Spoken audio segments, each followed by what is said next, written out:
ये सारा इबाहम इसलिए पैदा हुआ कि ना आपको हक़ाइक़ आज तक पता चल सके। अगर आप प्रोसिक्यूट करते तो हक़ाइक़ आपके सामने आते, किसने क्या किया, किसने कब किया, क्या ये साजिश थी या क्या एक रिएक्शन था, ये हक़ाइक़ सारे दब गए। और हमारे मुल्क में एक पुरानी रवायत है कि हम तमाम हक़ाइक़ को दबाने के लिए ही कोशिश करते हैं, हक़ाइक़ अवाम के सामने नहीं लाते। तो क्या हम ये समझें कि मियाँ साहब की सियासत जो है ख़त्म हो चुकी है? मियाँ साहब की जिस जमात के सदर हैं वो आज वफाक में भी इक़्तिदार में है, सूबे में भी इक़्तिदार में है। तो मेरा कोई इख्तलाफ नहीं है, मेरी सोच से इत्तफाक नहीं है। और वो सोच है जब हमने छोड़ा वोट को इज़्ज़त दो को और इक़्तिदार को इज़्ज़त दो का रास्ता अपना लिया। जहाँ पे दूसरों की सियासत ख़त्म होती है उनकी सोच शुरू होती है। सर, अगर बहसियत मजमूई पार्टी बात ना करें, अगर फ़र्द की बात करें तो मुस्लिम लीग नून के अंदर किसकी तर्ज़ सियासत से आपको इख्तलाफ था? नवाज शरीफ, शहबाज शरीफ साहब, या जब से मरियम साहिबा ने आके टेक ओवर किया? मेरा किसी से कोई इख्तलाफ नहीं है। मैं ज़िंदगी में ना कोई ओहदा, इख्तलाफ उसको होता है जो ओहदा मांगता हो। मेरी जमात का कोई शख्स ये कह दे मैंने कभी ओहदा मांगा हो, तो मेरा कोई इख्तलाफ नहीं है। मेरी सोच से इत्तफाक नहीं है। और वो सोच है जब हमने छोड़ा वोट को इज़्ज़त दो को और इक़्तिदार को इज़्ज़त दो का रास्ता अपना लिया। ये सारी इत्तफाक नहीं है इस बात से। बाकी जमात की मर्ज़ी है, जो मर्ज़ी फैसला करे, मैं उसमें रुकावट नहीं बन सकता। तो 24 के इलेक्शन में एक हाइप क्रिएट थी कि मियाँ साहब वापस आ रहे हैं, चौथी मरतबा वज़ीर-ए-आज़म बनेंगे, लेकिन वो जब से आए हैं बिल्कुल खामोश हैं। कोई सियासत जो सियासी कैंपेन चली थी उसमें भी इतने ज़्यादा नहीं थे, अभी भी इतने एक्टिव नहीं है। तो क्या हम ये समझें कि मियाँ साहब की सियासत जो है ख़त्म हो चुकी है? सियासत मुल्क के अवाम ही ख़त्म कर सकते हैं, कोई और नहीं कर सकता। बहुत सी पहले सोच आई है -1 -2। मियाँ साहब की जिस जमात के सदर हैं वो आज वफाक में भी इक़्तिदार में है, सूबे में भी इक़्तिदार में है। तो इससे बड़ी कामयाबी तो जमात को नहीं मिल सकती। लेकिन ये एक हकीकत है कि आज जो इक़्तिदार है, जो इलेक्शन हुआ है, इस पर बेपनाह शक और शुबे का इज़हार है। ये कि ये अवाम के मैंडेट नहीं है, ये मसला आज मुस्लिम लीग नून का है। इस चैलेंज को उनको मुकाबला करना पड़ेगा। अच्छा, आपको आपने कहा कितने ज़्यादा मसाइल हुए, आप कल किसी भी जमात के साथ मिलकर बैठ भी सकते हैं, लेकिन जो मुस्लिम लीग नून का तर्ज सियासत अब बन गया है वो ठीक नहीं है। तो क्या कल अगर आपको इनके साथ मिलना पड़ा तो हो जाएंगे आप? ये अब अलग से बात है, उससे मजबूरी नहीं होती ना, सियासत को मजबूरी नहीं है। अगर आप उसूलों में भी कायम ना रह सकें, आइन की बात भी ना कर सकें, तो फिर आप क्या करेंगे हुकूमत में जाके? तो जो आइन की बात करता है, सियासी रवैये बदलते रहते हैं, जमातें अपने सियासी रवैये बदल लेती हैं। आपके सामने मैंने एक मिसाल रखी है कि मुस्लिम लीग नून वोट को इज़्ज़तों की बात करती थी, अब वो इक़्तिदार को इज़्ज़तों की बात कर रही है। इमरान खान साहब एक पेज पर थे, अब वो आज भी एक पेज पर नहीं है। तकरीरें भी करते थे बड़ी ओपनली कि मैं जी एक पेज पे हूँ, हम ये मिलकर कर रहे हैं। आज वो कहते हैं मुझे काम नहीं करने दिया गया, मेरे खिलाफ साजिश हुई है। तो ये जो मामलात हैं, तो जब आप इक़्तिदार से हट कर सोचेंगे तो मुल्क के मसाइल भी आपको नज़र आएंगे, उनका हल भी आपको नज़र आएगा। सर, आप बड़े ज़ीरक सियासतदान हैं और हर मामले में आप पेश रहे और आपके मशवरे को बड़ा अहमियत दी जाती है। तो सर, जो 9 मई का वाक़या हुआ था, आपके ख्याल से क्या वाकई ही इसमें तहरीक इंसाफ और इमरान खान इन्वॉल्व थे या इनको फंसाया गया था? देखिए, ज़ीरक होने का मेरा कोई दावा नहीं है। एक तजर्बा है, मैं बात कर देता हूँ जो मेरी नज़र में हो। बात वो करनी चाहिए जो आपको नज़र आ रही हो हकीकत। 9 मई को क्या हुआ, मुल्क में जो फौजी तनसीबात हैं उन पर हमला हुआ। हमला करने वाले कौन लोग थे? इस मुल्क के अवाम में से थे। ये हुकूमत की जिम्मेदारी थी उस वक़्त कि उनके ख़िलाफ़ कार्रवाई करती। ये चॉइस नहीं होती कि उनके खिलाफ़ कार्रवाई करें कानून के मुताबिक, जो जिसे प्रोसिक्यूशन कहते हैं। एक चीज़ होती है प्रोसिक्यूशन, जब आप कानून से बाहर जाकर किसी के खिलाफ़ कार्रवाई करते हैं। तो ये सारा इबाहम इसलिए पैदा हुआ कि ना आपको हक़ाइक़ आज तक पता चल सके। अगर आप प्रोसिक्यूट करते तो हक़ाइक़ आपके सामने आते, किसने क्या किया, किसने कब किया, क्या ये साजिश थी या क्या एक रिएक्शन था, ये हक़ाइक़ सारे दब गए। और हमारे मुल्क में एक पुरानी रवायत है कि हम तमाम हक़ाइक़ को दबाने के लिए ही कोशिश करते हैं, हक़ाइक़ अवाम के सामने नहीं लाते। तो इसलिए आज 1 साल से ऊपर का अरसा गुजर चुका है, किसी को नहीं पता कि उस दिन क्या हुआ और किसने करवाया और कैसे करवाया, क्योंकि हमने किसी को प्रोसिक्यूट नहीं किया। ये ज़रूरत है कि इन मामलात में आप हमेशा प्रोसिक्यूट करें।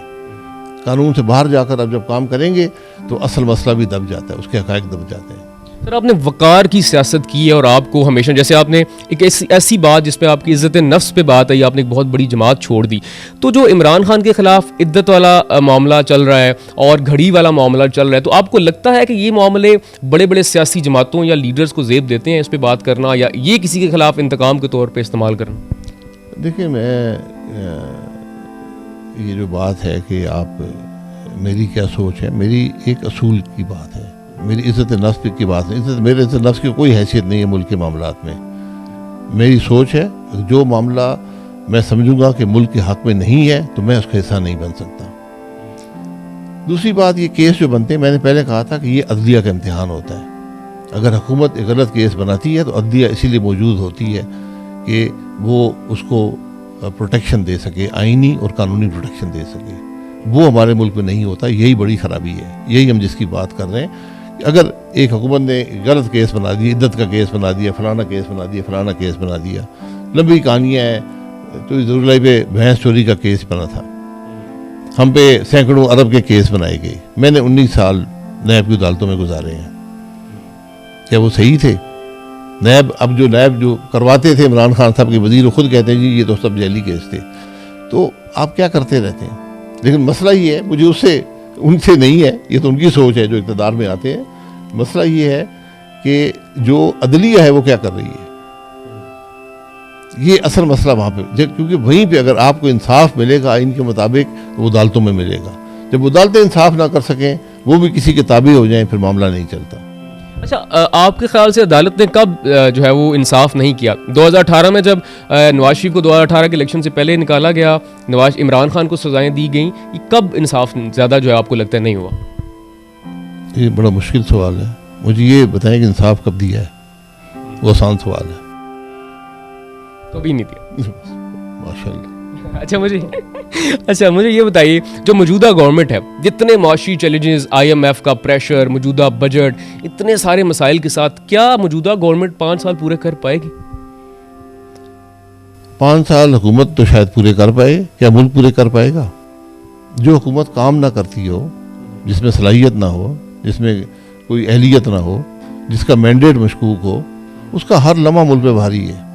तो ये वक्त गुजारना एक अच्छी हुकूमत का, जो मुल्क के लिए काम कर रही हो, एक दिन भी जो है वो एक नाअहल हुकूमत के 5 साल से बेहतर होता है। तो हम इनको सालों दिनों में मत गिना करें, हम ये गिने कि हुकूमत की कंट्रीब्यूशन क्या है, इसने मुल्क के लिए क्या किया। सर अगर पंजाब की हम बात करें, मरियम साहिबा की गवर्नमेंट को 100 दिन से ज़्यादा होने वाले हैं, तो आपको क्या लगता है कि वो बेहतर तरीके से लेकर चल रही हैं या बस सिर्फ चल रही हैं?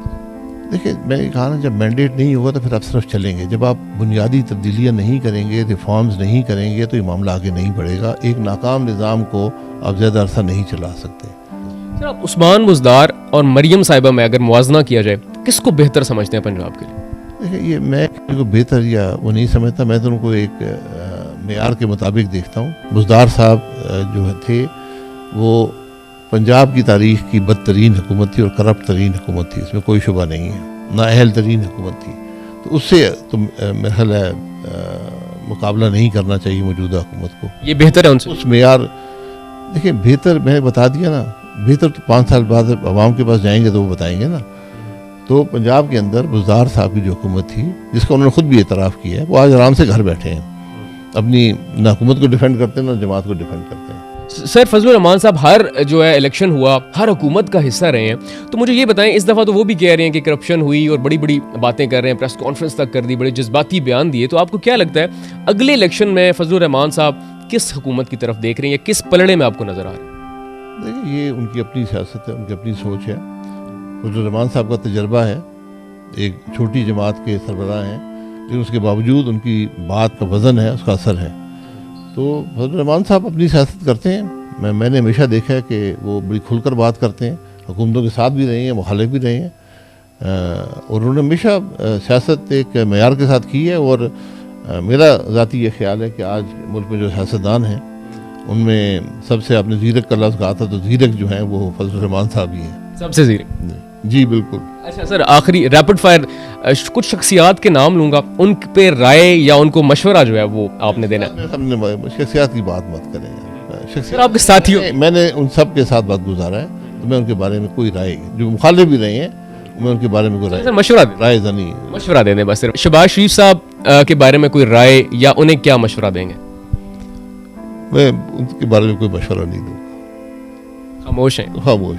बहुत अच्छे हैं वो।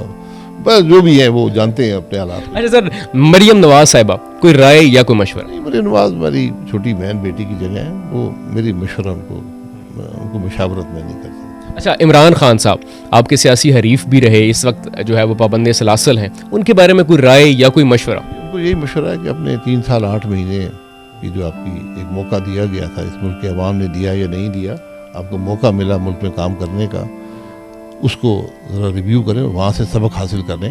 अगर आपको मुस्तकबिल में मौका मिला तो आप क्या करेंगे। बिलावल भुट्टो जरदारी साहब, मेरा उनसे इतना, वो अपनी जमात के हैं, को चेयरमैन भी हैं, तो वो भी मंजर आम पे आए हैं, वज़ीर भी रहे हैं,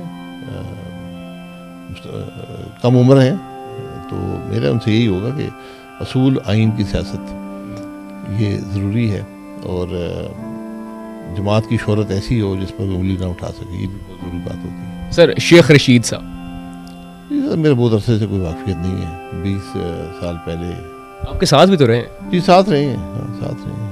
वो कैसा साथ अरसा रहा? वो गुजर गया, अच्छा दौर। उनको कोई शिकायत है तो वो करते, मुझे कोई शिकायत नहीं है। एक जब आदमी साथी होता है तो आप सब मिलकर अपना वक्त गुजारते हैं। फजलुर रहमान साहब, आखिरी नाम। फिर रहमान साहब बात में बात कर दी हमने। सर कोई राय या मशवरा? वो तो आपने बात की, किस पलड़े में नजर आई? मैं कहा मैं उनको कोई मशवरा दे, वो मेरे उनसे PDM में मैं 2 साल उनके साथ काम किया है, उनकी बहुत इज्जत करता हूँ, और एक सबसे जीरक सर, सबसे जीरक, और मैं कहता हूँ अक्सर में ऐसे ही मुहावरतन के जहाँ पे दूसरों की सियासत ख़त्म होती है उनकी सोच शुरू होती है। सो नाजरीन, ये थे शाहिद खाकान अब्बासी साहब, अपनी जवाब के हवाले से बात कर रहे थे, मुल्की सियासी सूरत हाल के हवाले से बात इन्होंने की, और क्या मुहर्रिकात थे, क्या वजूहात थी कि इन्होंने अपनी दरीना रफाकत को छोड़ा और नई जमात बनाई। आप इनकी बात से किस हद तक इत्तफाक या इख्तलाफ करते हैं, कमेंट सेक्शन में लाजमी बताइएगा। अपना बहुत सारा ख्याल रखिएगा। अल्लाह हाफिज़।